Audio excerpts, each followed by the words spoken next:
the leper. The word cedar is Strong's number 730, erez. It means cedar.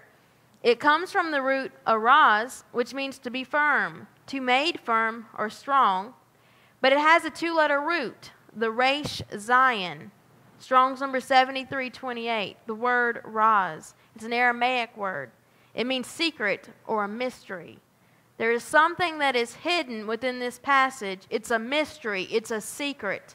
But remember, when that oil is applied to the ear, it deals with the ear being uncovered to receive something, to hear something.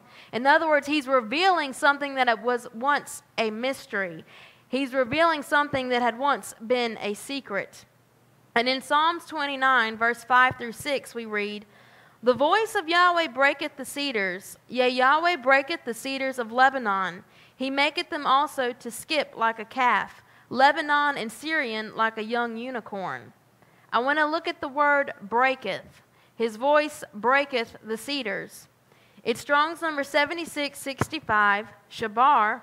It means to break in pieces, but it can also mean to bring forth to birth, to cause something to be birthed.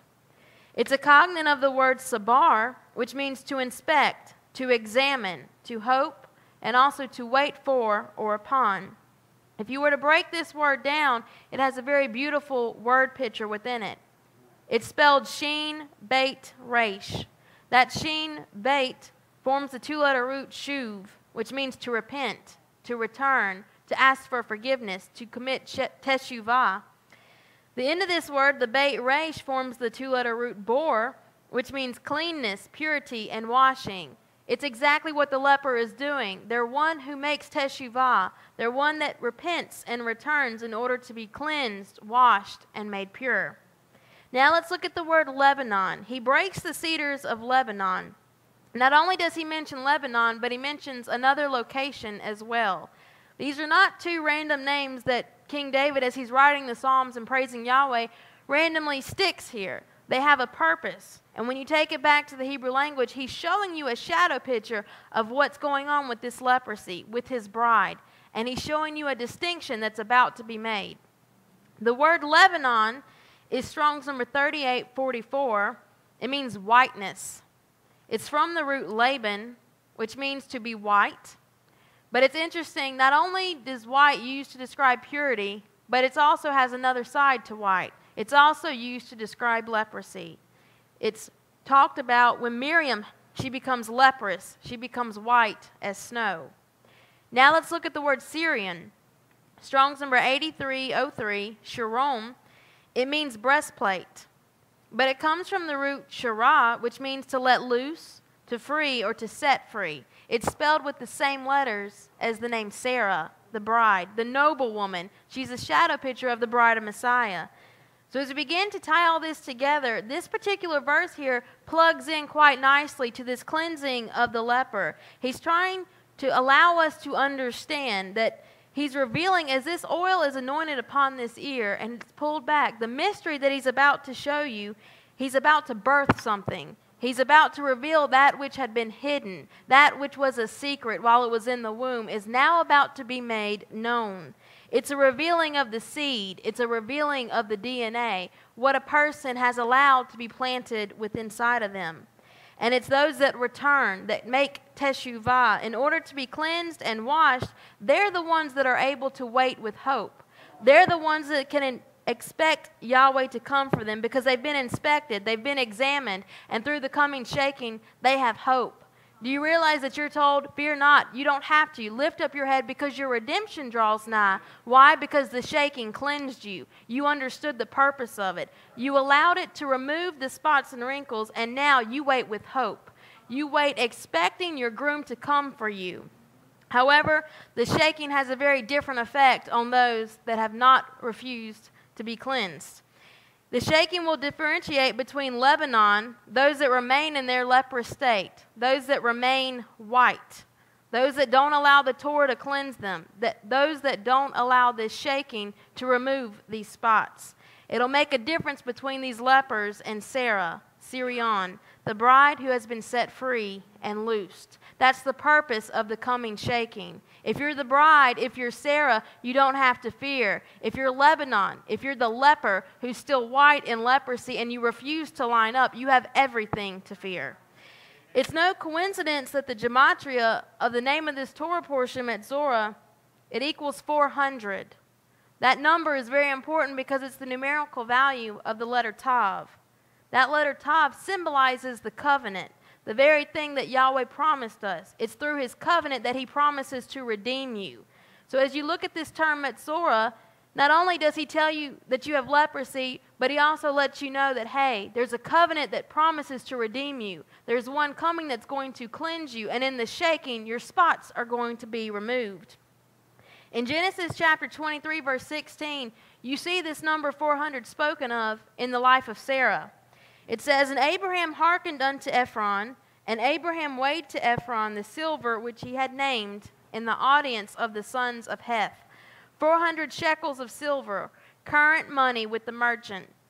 Abraham buys a burial place for Sarah by 400 shekels. This number 400 stamps the life of Sarah. It stamps her as one that's been involved in this covenant, one that's waiting to be redeemed. He does this in the audience of a person named Heth. The word Heth in Hebrew is Strong's number 2845. Heth, it's a guttural name, and it means terror. But if you break this word apart, once again, he shows you that those that are Sarah, those that are the bride, can have hope even in terror. The first letter of this name is the letter Ket. It's the fenced-in, protected place. And then you have the letter Tav, representing the covenant.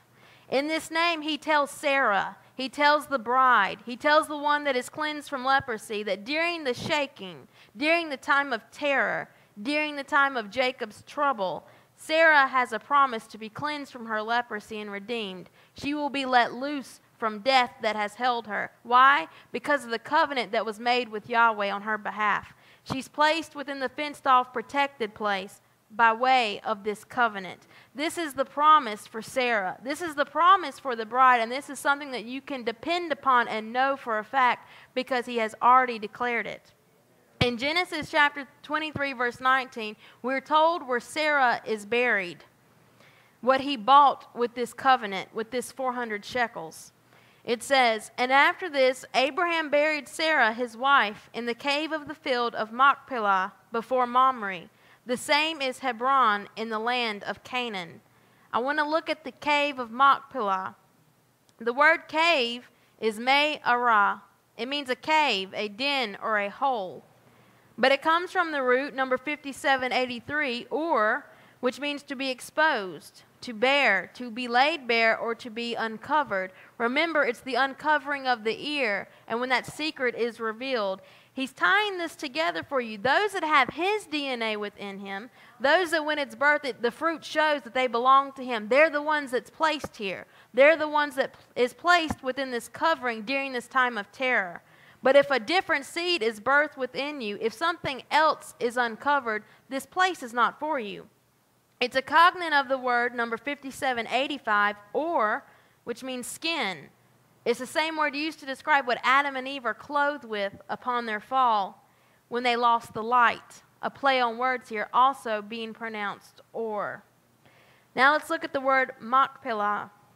It's Strong's number 5375. It means double or portion. It comes from the root kafal, which means to double. It's used of something being done twice, something being doubled. But if you look at the word picture of this name, it gives you a better understanding of what this place truly is all about.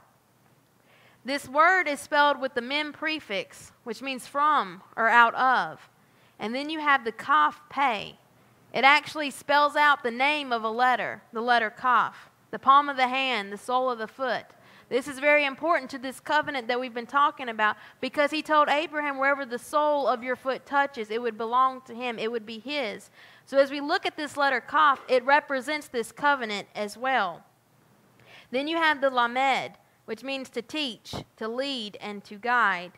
And finally, upon the end of this word, you have the letter He, which means to be fruitful, and it also means light.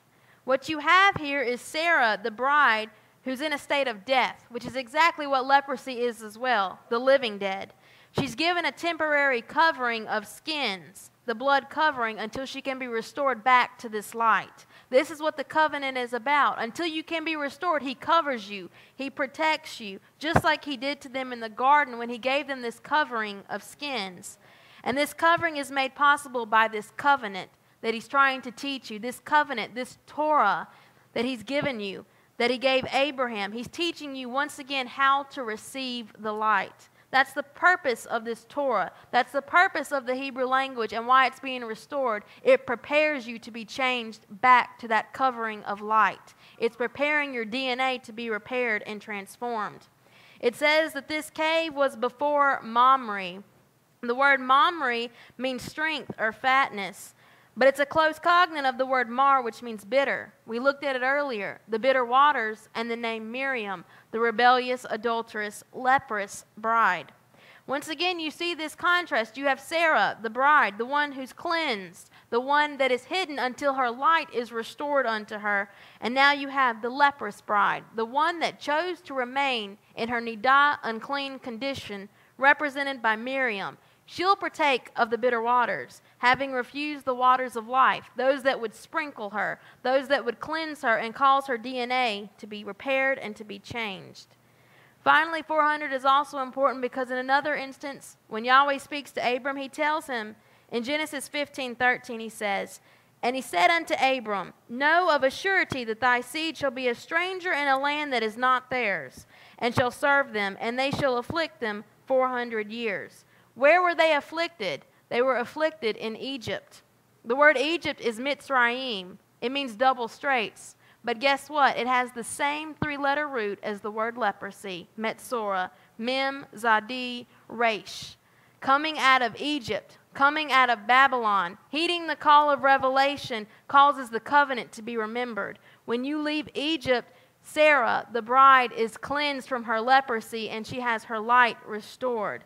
And this is why it's so important that we begin to understand this Hebrew language. It's how Yahweh is planning on restoring you, on bringing you out of Egypt. If you don't understand His Torah, if you don't understand the power that He has hidden within His Hebrew language, you'll find yourself content in Egypt, happy to stay there, happy to be a leper with spots and leprosy, having your DNA compromised. You will have rejected the very thing that He gave to cure you and restore you. He put it within His Hebrew language, within His Torah, the ability to restore the leper, the ability to restore that one that was nidah. And if we reject it and we don't put it in here, it tells Him that you are happy being the leper. It lets Him know just how content you are in Babylon, in the mixture with your DNA compromised. And as I was looking at this and we were talking last night, David made a comment about how when people would march across the bridge, soldiers, they can't march at the same beat because it'll cause the bridge to resonate. And I was reminded in Joshua, the walls of Jericho, the people in one accord marching around the walls of Jericho. Can you imagine if the body of Messiah would begin to walk in the Torah in one accord, in unity, to the same beat, understanding the power that He hid within it? Who would be able to stand against you? What situation, what problem, what wall would keep you from being a conqueror like you're supposed to be? We've been beaten down, we've been sick, we've been feeble, and we've been ran over by the enemy because we didn't understand the Torah, because we didn't understand the Hebrew language and we didn't want to. But He's beginning to restore it, and it's all for the purpose of having a bride that is capable of ruling and reigning with Him in that power and that authority, one who fully understands her place as the noble woman at His side. I hope you have enjoyed this teaching and that you got some of it at least. Shabbat Shalom.